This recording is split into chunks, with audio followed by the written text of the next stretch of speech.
Good morning, everyone. Happy Friday to you. It's good to be with you this morning on Hollywood Breaks. Keith, welcome. Thank you, Tim. Great to be here as usual. Hey, before we get too far into this thing, I'm going to raise my glass to you.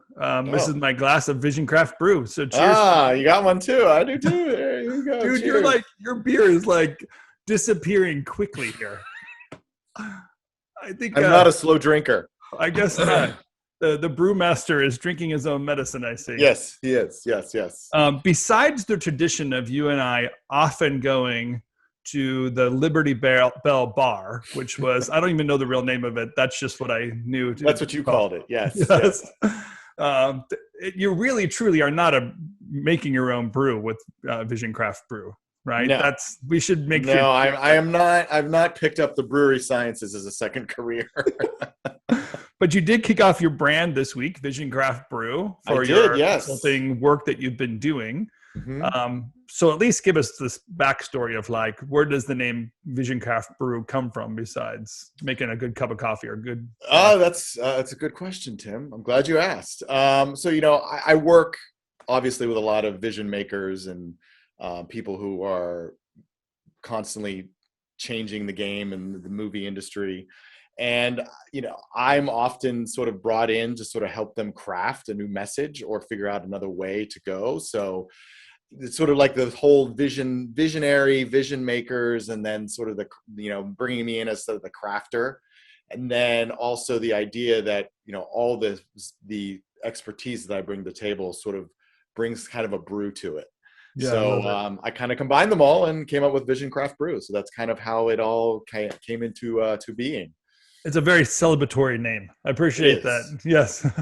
And there really is like the blending. I think a lot of people obviously know all the makers behind the scenes. We've been interviewing some of them. We hear the Yes. backstories. And the collaboration is great. What you and your crew does. I know it from some of the consultants we've shared together, or some of the clients that we've shared together in consulting. Yeah. So pretty fun Yeah. for I you to have mean, that name out there. yeah, it worked. Just worked out well. And again, it was just sort of like sitting down and figuring out, that I work with some of these visionary filmmakers, and then also they bring me in to help their craft. And then the idea is all the services I bring to the table sort of create a nice brew. So Yeah. Vision Craft Brew, it just sort of rolled off the tongue. And So then I guarantee you someone's going to be making a beer for us at some point in the future. that would be It's awesome. gotta be. I would be wholeheartedly supportive of that. And I wouldn't charge them for the name. Yeah, right. We got to find a friend that's brewing. Yeah, exactly. All right. Well, cheers. Working in the- And by the way, I just want to tip a glass to Prince Philip passing today. Oh, yes. Here. We should give a little cheers to him too. 99 years. That's pretty impressive. That is pretty impressive. Very English thing to do. Let's raise a glass to the man. Yep. All right. Speaking of raising a glass to people, we have some topics to cover this week. Yes, we do. I have to say, like Godzilla versus Kong, I have not seen it yet. I'm not one of those that are rushing to the theater to go see it. I kind of get it, as we talked about last week, getting into the theater, seeing this big cinematic experience, having all that stuff. But the talk of the town is it's somewhat successful, or at least people are using it as like, hey, look at the industry's bouncing back. I'm going to guess you have a little bit of different opinion. You're quite right on that, Tim. You know me oh so well. Yeah, I started to get a little. I mean, listen, I'll start out by saying I'm happy that there seems to be a moment that people are starting to want to go back to the theaters, and the fact that there was a movie that did reasonably well. Those are all positive signs. However, Sure. What I've seen over the course of the last week is a lot of these articles basically saying movies are back, baby. It's like, we're back. Yeah, woo, like nothing has changed. And that's where I kind of run into a little bit of an issue with where the industry is heading. Speaking of Vision Craft Brew, one of my specialty brews, if you will, which is one of the packages I offer, is the Blockbuster Award package. And the idea behind that is sort of to help people make a movie into a blockbuster. Now, post-pandemic, that is all shifted. So if someone were to come to me and ask for the Blockbuster Award package, I'd say, well, that's all well and good, but if you take Godzilla versus Kong, that's not a blockbuster. In any other era pre-pandemic, this movie would be looked upon as a disaster. It would costing all kinds of money for Legendary. So my philosophy with the Blockbuster Award package would basically be, you have to look at things differently in this post-pandemic world. You've got to figure out use your marketing materials to convince people to come to the theater. And it's not just about showcasing what the movie is, it's also talking about potentially what sort of initiatives that some of the theaters have taken under their wing to sort of make the experience a safe one. So the people that are financing the films, like that's one of the key people that ask these questions, right? Is like, if you imagined a, pre 1920 or 2020 kind of time frame, and you were defining a blockbuster, you can imagine hitting hundreds of millions of dollars, and in some cases, obviously billions of dollars. Through this package. That's what we mean by blockbuster now. I know blockbuster was really started with Spielberg and Jaws $100 million films, and Star Wars and that kind of stuff. So, but we're seeing way beyond those dollars nowadays. That's what we mean by that kind of investment. With the shift now, like, are you saying that the blockbuster should just be ignored? Like the theaters can't support that kind of strategy? And you're saying something else, like forget that kind of ROI, at least temporarily, and really just go for the award strategy? No, I think that what I'm saying is that you can't just go about it the way you normally would go with a Spielberg pre-pandemic movie. Like, there has to be a different strategy involved. You have to talk to people and convince them to come back to the theaters. And whether or not that's working with the bigger theater chains and coordination and figuring out a message where you both can benefit sort of from the idea that this is a movie that needs to be seen in the theaters. That was sort of what I was surprised by Godzilla versus Kong. They didn't mention anything about this needs to be seen in the theater. Come back to the theaters. This is the movie to welcome you back. That is a way that you would attack a blockbuster campaign in this day and age. Yeah, but they were you can't just go. You just can't turn around and just show big shots and think people are going to show up. Like, that's just not the reality anymore. And you've got a lot of people that are invested in that reality now, in the idea of the theaters just need product, and then everything will go back to normal. And as we talked about, I'm just going to say that they're afraid, because if you put yourself out there like, hey, this is going to be a big theatrical release, and then it isn't, everyone holds you accountable for what your words were. It's like talking crap before a game. It's like, if you better win the game if you're going to be talking like ahead of time. The same with theatrical release. If you're going to be making those bold statements. So maybe Godzilla versus Kong just held back. They were afraid to be like the Tenet kind of a factor and make some big splash that didn't really happen. So they I mean, that's definitely a possibility. Obviously, Warner Brothers and was the same studio that released Tenet, so there's obviously that connection there as well. Maybe they were a little gun shy. They also had the sort of the butting of the heads with Legendary, their co-finance partner on this film. When Warner Media made that blanket announcement that they were moving their entire slate onto HBO Max, there was a little bit of freak out on Legendary's side because they weren't really notified, and there were sort of output deals that were in place that kind of got shredded without any notice. So I think there was a lot of hesitancy, and from part of me understands that, but you also have to look at the industry as a whole. And there just doesn't seem to be a sense that there needs to be a fundamental shift in how you look at things and how you market things in this new post-pandemic world. You just can't go back to the way things were. You can't just say, okay, blink, it's over. Now, all right, everyone's been vaccinated. Now we can just go back to our old campaigns. Like, you're going to have to entice people back to the theaters. You're going to have to remind them why they like the movies. And it just boggles my mind that nobody in the industry is doing anything right now. They're just not doing anything. They're just kind of sitting and waiting for theaters to open to maximum capacity, and then we'll release all our movies and everyone will come back.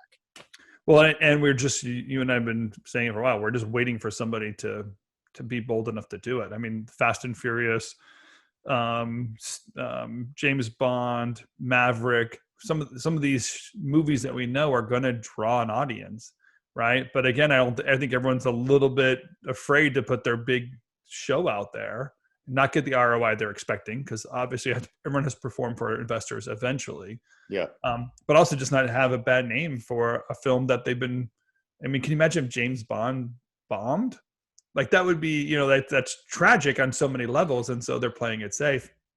And I'm with you. I think it's the safety that in the fear is what's holding people back instead of being proactive, recognizing what needs to be done, be smart about that kind of work, be bold in what you're creating out there.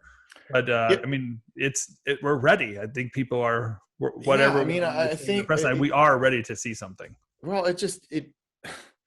we talked about this last week, but it's like we talked about the ad that the sports associations cut, where they're basically like, we're ready to welcome you back. And it's like, where's the film industry? Where's the entertainment industry? Where are the studios and the exhibitors just coming together and sort of being like, okay, we need to put our egos aside and figure this out?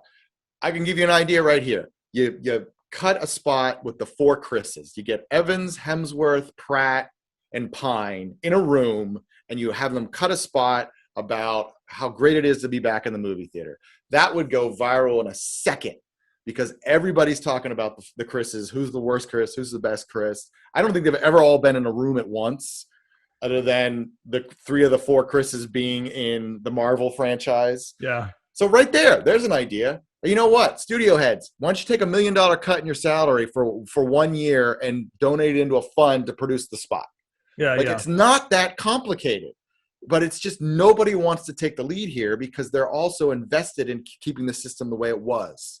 Versus, do you think it's like a moment for kind of like an American zoetrope kind of moment where, in the early days of the blockbuster, Spielberg, Lucas, Coppola, Brian De Palma, Scorsese, they all kind of like band together and made this production company that said, we're going to do things together. And they had like a synchronized strategy of what they were going to do. They sold films together, had some influence on marketing together, whatever. Like I'm going to guess like there are some filmmakers out there, if they kind of woke up, they would say, we can make like a sub studio. We can band together and require the studios that we have deals with to step up and do something, to create some kind of promotion, to keep it going. So the elevation and creation of someone's career is very, very important in the Hollywood makeup. And these filmmakers, their career's on pause while these films are on pause. And while the studio's not doing something, there are people not making films as they should. Sure, yep. The 6 people making Mandalorian are happy, but the rest of the industry really is kind of suffering, and it's going to take a hit. It will be an evolution, but it's going to take a hit too. Yeah. You almost wonder there's like an American zoetrope-esque kind of moment that somebody could step up and do it, or some maybe. Yeah, I mean that's what I love to see, and I think there might have been an opportunity where the Academy could have taken the lead at some point, given that their whole point of existence is the celebration of film and the magic of Hollywood and movie making, and swing and a miss as far as I'm concerned. I mean, I'm sure we'll talk about the Oscars down the road after their ratings are a complete disaster, but I just think there's just a moment that's being missed here. And I think all anyone really wants to take from all of this sort of the pandemic and the shutting of theaters is like, oh, we just have to adjust our windows. That's all, which is something we've wanted to do anyway. Yeah. So everything just goes back to normal. We're just going to go to a 45-day window, and then it'll go to HBO Max or blah, blah, blah, blah, blah, blah, blah. Yeah. And then everything will be normal. It's frustrating, because I think there's a real opportunity, as we've talked about. And I think it is going to take some young and hungry or sort of directors paying together, or somebody starting another distribution channel or another distributor that is willing to sort of look at this from a different perspective and, take the advantage that sort of these studios sort of just sitting on their laurels and just relying on the idea that it's all about product. We just need movies and everything. There's a lot of unemployed studio execs out there right now. Yes, there are. I can attest to that. All right, let's put some bragging rights out there for people, because we totally had an influence in this move. I know it for sure. If it wasn't our podcast alone, our Clubhouse meeting when we talked about this. But we were out there asking a question: is Apple going to buy Sony?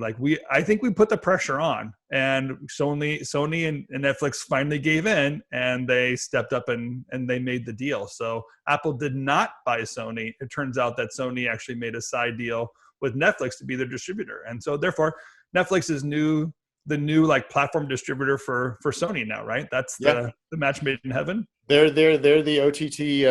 Netflix will now be the OTT provider for Sony, because as we've talked about, Sony was the only one that didn't really have a separate OTT service from its corporate parent to sort of funnel its films to. So now Netflix has stepped in. In a lot of ways, this is similar to some of the deals back in the day of home entertainment. For example, when I was at Fox, we were releasing the MGM home entertainment titles. So it was sort of like that sort of idea. And because Sony's deal with Starz was expiring, they had an output deal with Starz where all their movies went to Starz. They looked at this as an opportunity to say, okay, well, maybe we pull away from the traditional cable idea and move to more towards an OTT. And I guess there was a lot of bidders on this, obviously, because it's content, and Sony does have some pretty big titles, namely Spider-Man. And now that's all going to shuttle to Netflix, which from what I've read, they dropped almost $1 billion for the rights. I would imagine so. It's huge. I mean, again, we were saying Apple should be doing this, right? And we kind of were looking to say, is Apple in the play? Apple needed some content for their platform. For Netflix to step in, I mean, just to like take over the Sony portfolio and be able to release all those films there. It also gives Netflix some legitimacy back in the studio space, where all the studios were basically going off of their platform. Yep. It was going to be vested, buying all their content very back. low. Yeah. Yep. To have like some studio work out there that they can rely on that's pretty huge. That's pretty huge. And they're gonna it's some of their, like I said, they're big titles. It enables them to sort of play in that game where, they get some more poppy titles, because they've had some success. Netflix has in sort of the awards type films, but in terms of like pop culture movies, they haven't really been able to penetrate that space.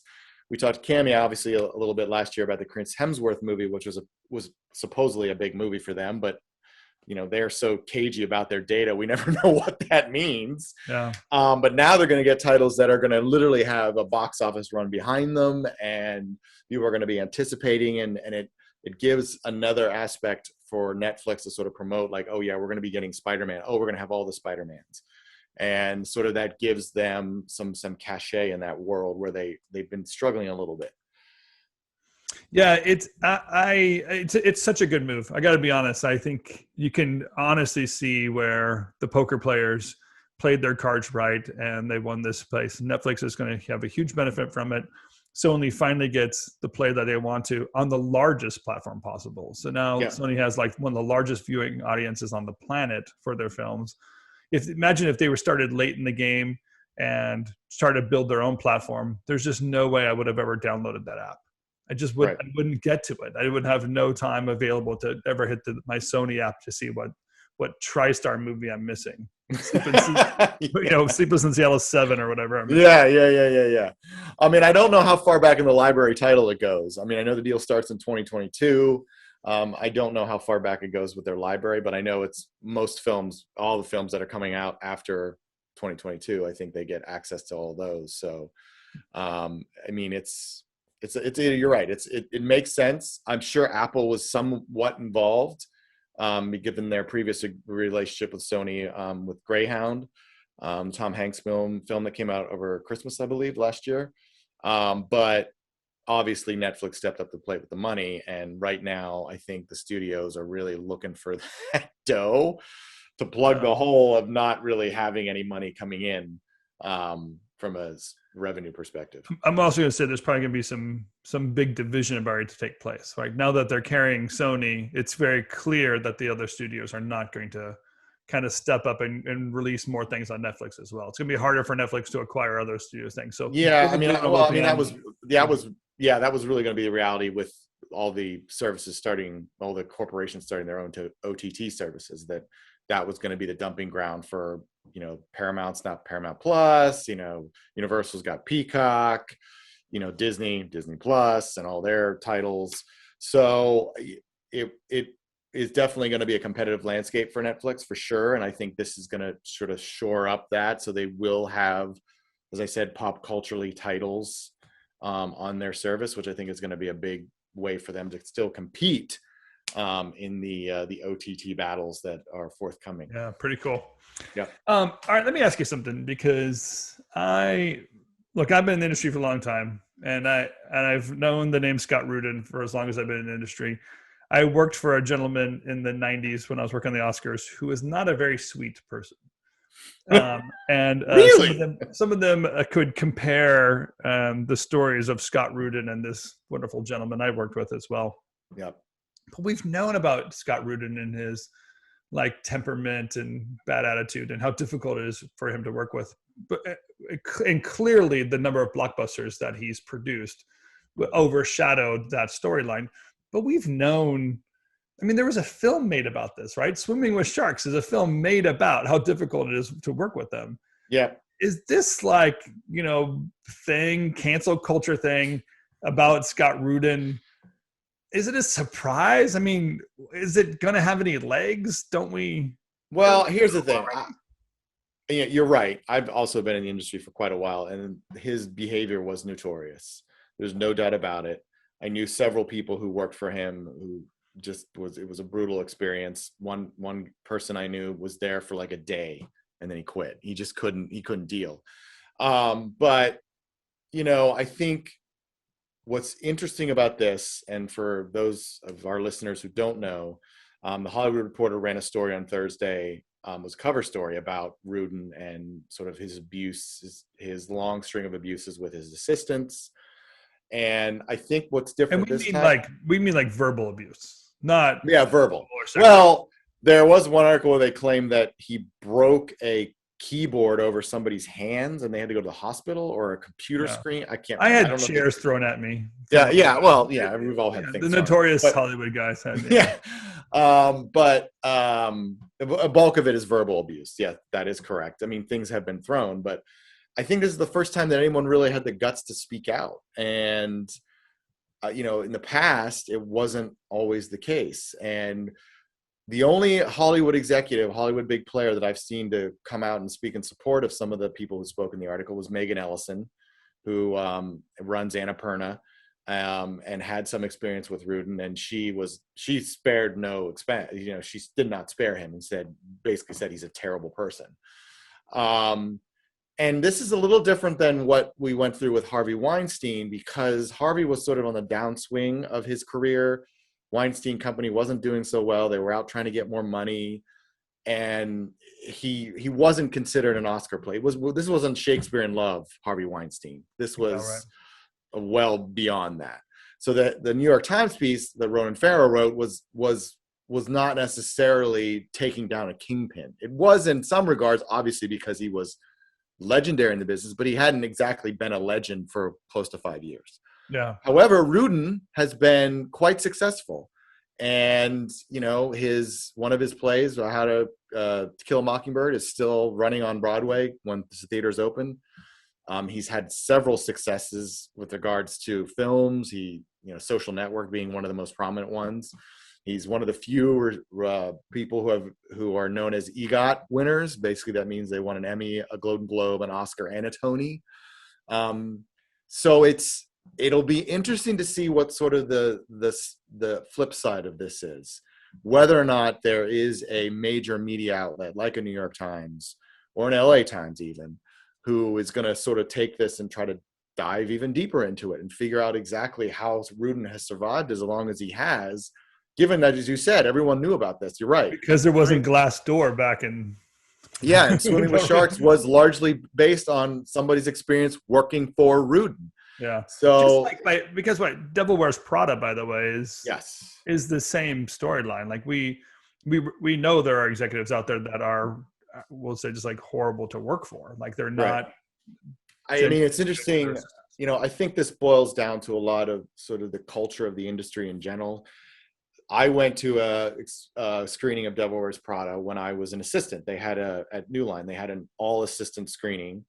I think it was at the WGA on Doheny, just off Doheny. And I love it. There was an assistance screening for Devil Wears Prada. They just invited assistants. How does that not just like brew? it was a great experience because it's just cool to see everybody. And Yeah. but anyway, one of the assistants who I worked with at Fox or at New Line came up to me. We were talking post screening, and she said to me, she's like, I think Andrea made the wrong choice. I think she should have stayed with Meryl Streep's character because she was on the up and up. And that is the big difference. That is how someone like a Scott Rudin, who's known for this abuse, lasts as long as he does. Because so many people want to get ahead. They want to be Rudin. They want to be up on that stage on Oscar night collecting their golden statue. So they're willing to put aside any qualms they may have just to get that sort of the brass ring, if you will.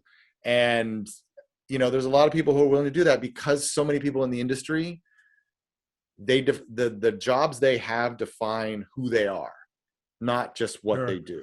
I also think that's where you run into a lot of the problems where you try to, going back to our top of our conversation, where you run into a lot of problems making changes in the industry because so many people define their lives by their jobs. Yeah, I was just say like there was more exclusivity in the industry too. I mean, there were only so many movies being made. There's a very finite number of theaters you can put those into. Yep. The studio is only invested in a certain amount of projects and a certain amount of dollars to it. So the people that were in the circle held on to it as tightly as possible. And a lot of people were, you know, very, very, very competitive industry, very competitive industry. Right. Yes. So once you get on the inside, it's hard to, to hold on to it because other people are trying to take you out. So someone like Rudin, who has a long, long experience and very successful through all of his years, to have any exposure to that, to have any effort on the inside of it, you almost feel like, okay, I have to put up with this because when is my next chance going to be when I get to the other side? And that was my experience in the Oscars. Like, are you kidding? I was working on the Oscars. It was great. Yeah. Oh yeah. So the guy threw a chair at me because I faxed something to the wrong fax number. Right. Of course. And by the way, it wasn't like I faxed it to the wrong person. I just faxed it to his secretary's desk instead of his personal desk when I faxed it. Horrible person that I was. But you kind of like realize, wait, the opportunity is bigger than this moment. But there are the abusive nature of some people in the industry. And I wonder if the exclusive nature is falling apart because there are more platforms, larger distributions. Even the gatekeepers aren't necessary. You can make your way through YouTube. You don't need anybody to stand in your way. That you can be more vocal about what you're willing to put up with or not. Like, you don't have to put up with it. It's not necessary. It's bad, actually. These are bad people to work for. Yeah, I mean, it's funny you bring that because I found the article with somebody, one of my friends on LinkedIn, one of my connections, posted, and just the title was "Life is Too Short." And there are a lot of people who hold that idea now because of what you just mentioned. There's a lot more opportunities. One guy in the article, or I think it was a guy, or it might have been a female, I can't remember, but he or she literally said, I feel confident now because I'm established here at Netflix. So I don't have to worry about any repercussions from Scott Rudin because I've proven myself here. I'm going to be okay. So I'm okay coming forward and saying how awful it was working for this guy and this behavior isn't acceptable. But like I said, it'll be interesting to see because a lot of the heads of the studios now came up in that same system, that same sort of idea that this is a very competitive industry. It's very exclusive. Once you get in, you're a player. So it'll be interesting to see like what sort of the repercussions are, if there's any follow-up, if anyone else comes out other than Megan Ellison to talk about their experience with Scott Rudin and how horrible it was. And I mean, I'm sure there are legendary stories, but Rudin also has offered a defense in the past saying, well, yeah, my behavior is terrible, but look at all the people that are trained under me and how successful they are. Yeah, which is that the argument those ladies were making at the assistant screening, which is, but if you stuck with it, you would actually make it. It's a quasi. I mean, it goes back to the line, Meryl Streep's last line. She's like, don't be ridiculous. Everybody wants to be us. Yeah. Doesn't matter how miserable we are privately. They want our lives. And that's what Hollywood sells in a lot of ways, is this sort of exclusive club where you get to go out and party and hang out with Brad Pitt. And I mean, I could regale you with stories of drinks that I had with assistants when I was starting out who had never seen a movie pre-1995. But they were there because they wanted to be in this high profile industry where you could hang out with all these cool people. You could potentially make a lot of money. It wasn't about the art. It wasn't about the film. It was about, I just want to be in an industry that's going to get me a lot of fucking attention.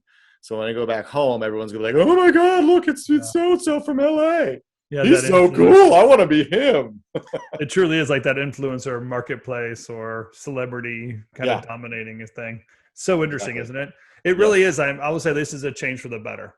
It's not. I agree. It should not be misbehaving. There's great things that be done. There are actually wonderful people to work for, and a lot of achievement. You don't need to be basically in an abusive relationship. So I'm glad that these people are stepping forward. I agree, and I'll be interested. Like I said, it'll be interesting to see if there are any further higher ups in the industry who come out and speak up and support Megan Allison, who's one of the few, as I said, who's stepped forward. Yeah, that's awesome. Good job, Megan. Okay, before we wrap up, we need to welcome, we'll say like maybe the little baby brewmaster that's joining. Yes. Robin Geisen had a baby girl. And we want to welcome her new daughter to the Vision Craft Brew team here, or whatever, the Hollywood Breaks team. We'll raise a glass to you too, Robin. Congratulations. Yes, her name, Cora Everly Geisen. So here's to Cora. Welcome to the world, Cora. May you be kind and gentle to your parents, even though you might not be. Yes. We can at least cheers to that, right? Yeah, we can cheers to that. Exactly. Yeah, congratulations, Robin. Our thoughts, prayers, and love go out to you and your family. Congratulations and all that great stuff.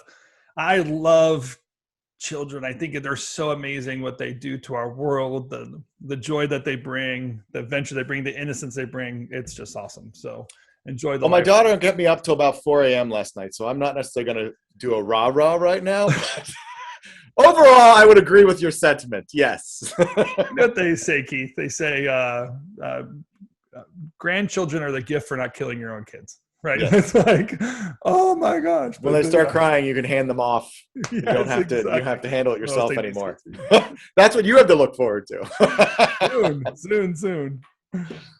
All right. Well, thank you again for an amazing week. Hope your computer gets better, and congratulations on the Vision Craft Brew. I think it's thank you, Tim. Very excited. A great venture that you have going on there. If people want to know more, they can follow Keith and his profile, get some more information. And I know there's more thought pieces going out there that he's working on now just to develop some more of these ideas. I love the tribal change, the award strategy, and the other strategy you have. It's really great. So thanks, Keith, for keeping that machine moving forward. I also want to thank Lydia. You're amazing. Thanks for keeping us together today and moving the pieces forward. And Curly Joe for all you're doing to help us gather those pieces again on social media. And of course, the Go Social team, who's always waiting for us to finish these episodes so they can get our graphics out there. Thank you for your patience. And until next week, where we're going to have some great guests coming up. We should. I did want a quick plug on those. We have Jeremy Gershman will be joining us actually in 2 weeks for a nice little chat. Jeremy is someone I work with at Fox. He has a lot of experience in animation. So you'll get a lot of a feel for what it's like to work on an animated title versus a live action title. And also he spent some time at Disney. So we'll get sort of an idea of what it's like to work on Fox versus Disney and all that kind of stuff. That's very cool. And my friend Dallas Taylor's joining us. Dallas is from De Facto Sound. He has a podcast, 20,000 Hertz. And he recently covered the fanfare, which is that first thing you see when the movie comes on. And we're going to talk to him about how that's changing, evolving, and maybe some of the history behind that. So we can kind of get a sense of like what that experience is like to go to the theater and the differences are there. So more to come on Hollywood Breaks. Thank you all again. And we'll see you next week. Bye-bye. Cheers. Cheers. See you all next week.